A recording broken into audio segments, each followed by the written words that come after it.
अरे तुम किसको डरा रहे हो? हम सिर्फ अल्लाह से डरने वाले हैं। कोई ममता बनर्जी, कोई मोदी से डरने वाले का नाम असदुद्दीन ओवैसी नहीं है। तो मेरे अजीज दोस्तों और बुजुर्गों, हिम्मत और हौसले को बुलंद रखिए। और नरेंद्र मोदी को हम पूछना चाह रहे हैं, ये बीजेपी बोलती है मुसलमान बंगाल में घुसपैठिए निकालेंगे।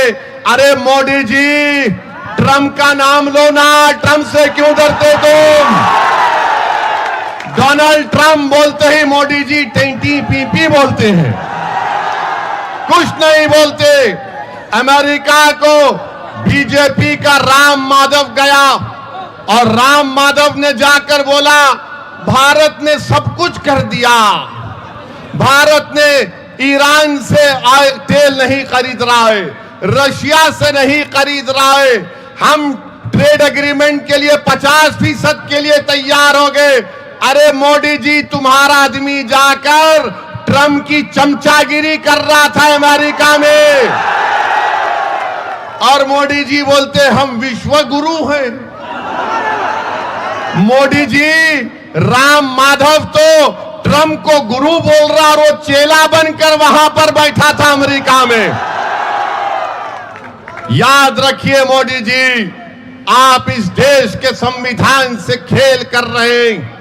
आपने मुस्लिम बहनों के लिए ट्रिपल तलाक बनाने का आप बड़ा दावा करते हैं। आपने ट्रिपल तलाक का कानून मुस्लिम महिलाओं को तबाह करने के लिए बनाया।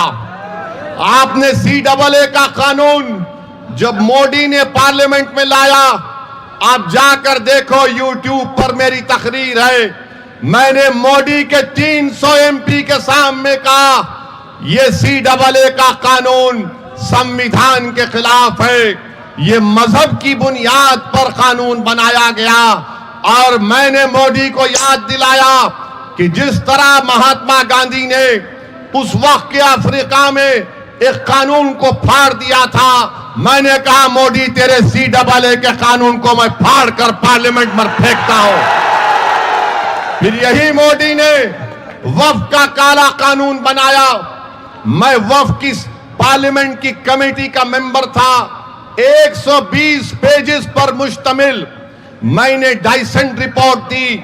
उस कानून की धज्जियां हमने उड़ा दी और एक एक सेक्शन को बताया कि ये संविधान के खिलाफ है, ये मुसलमानों से उनकी मस्जिद छीनने के लिए मोदी ने कानून बनाया, ये कानून दरगाहों को छीनने के लिए बनाया, ईदगाह को छीनने के लिए बनाया। मैंने उस कानून को भी फाड़ कर पार्लियामेंट पर फेंक दिया और कहा कि ये संविधान के खिलाफ है।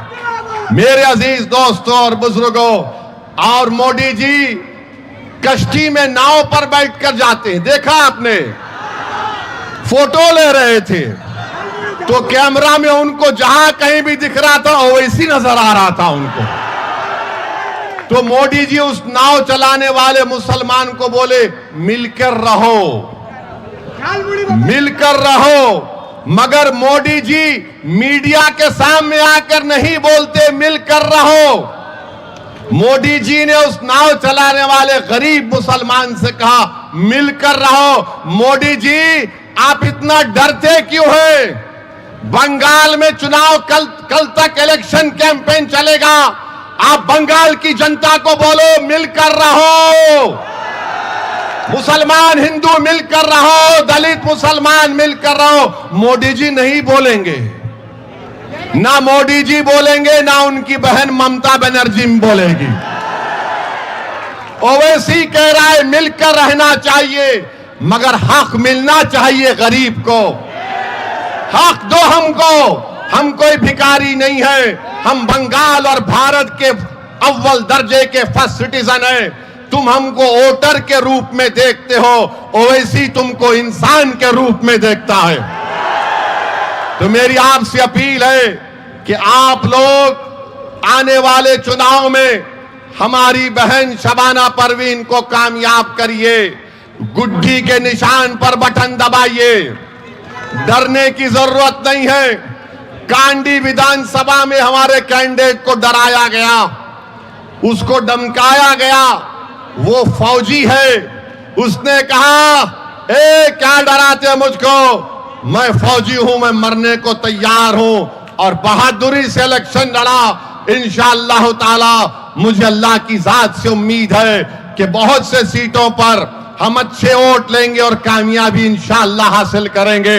तो क्या आप शबाना परवीन को अपना वोट देंगे? इंशाअल्लाह गुड्डी पर बटन दबाएंगे? क्या मोदी और ममता बनर्जी के गुंडों से डरेंगे? आप डरेंगे उनसे? अगर नहीं डरेंगे तो गुड्डी के निशान पर 6 नंबर मशीन पर बटन दबाना आप इंशाअल्लाह ताला। आप शबाना परवीन को कामयाब करिए। आपकी विधानसभा की डेवलपमेंट के लिए आपकी लड़ाई में आप अकेले नहीं है। असदुद्दीन ओवैसी और मीम पार्टी हमेशा आपके साथ ठहरे रहेगी इंशाअल्लाह। तो मेरे अजीज दोस्तों और बुजुर्गों, मुत्तहिदा तौर पर अपने वोट का इस्तेमाल करिए। हमारे 2 कैंडिडेट और भी यहां पर हैं, उनका भी निशान गुड्डी है। गुड्डी के निशान पर बटन दबाकर अपने इत्तेहाद को कामयाब करिए। याद रखिए, आप वोटर हैं, दूधल गाय नहीं है। आप दूधल गाय हैं, दूधल गाय हैं आप मिष्टी दोई हैं। ममता बनर्जी बोलती है दूधल गाय है मुसलमान, नहीं हम इंसान हैं। तुम कब तक 15 साल से हमको धोखा दे रहे हो और 11 साल से मोदी देश को धोखा दे रहे हैं। ये भाई बहन की जोड़ी को छोड़िए और अपने सगे भाई ओवैसी की बात का यकीन करके आप पतंग के निशान पर बटन दबा दीजिए। तो मैं आपसे अपील है कि पतंग के निशान पर, गुड्डी के निशान पर 6 नंबर ईवीएम के मशीन पर जाकर सुबह सुबह वोट डालिए। डरने और घबराने की जरूरत नहीं है। इंशाअल्लाह ताला अल्लाह सुब्हानहू ताला हमको कामयाब और कामरान करेगा। अल्लाह हमको दुनिया में भी कामयाब करेगा और उस आखिरत में भी इंशाअल्लाह अल्लाह हमको कामयाब करेगा।